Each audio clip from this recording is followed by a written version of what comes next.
white professor suddenly discovered that the new black janitor was secretly looking at his medical report, so he decided to test him, pointing at a nearby instrument and asking for its name.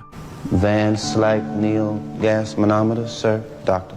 They are indeed. The professor was a bit incredulous because the answer was completely correct. After observing the black man's hands, he handed him a pair of test tube tongs and told him to pick up a test tube nearby. But the black man did it very easily, so he decided to increase the difficulty, telling him to use his left hand instead, but he was still very steady. He could even pick up a cork and close the bottle with a reverse grip. His skilled technique shocked the professor, who immediately decided to make him his assistant. But the next day at work, the security guard told him to use the back door. Even with the professor using his authority as head of surgery to pressure him, it still had no effect. The professor had no choice but to reluctantly compromise, so Thomas could only enter through the back door, while the statue behind him symbolizing equality seemed like a joke. When he put on the white coat, he was met with strange looks from white people in the hallway. While he was busy in the lab, a white doctor mistook him for a janitor and rudely ordered him to go buy coffee. A year later,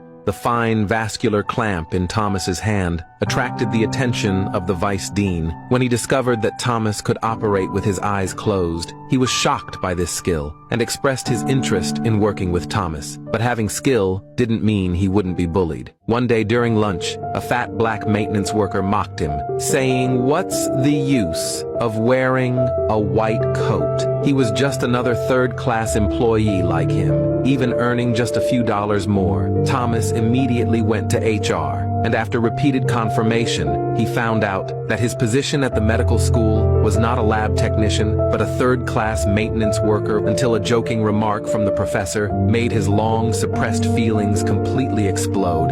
You kill that dog, I swear I will take it out of your paycheck.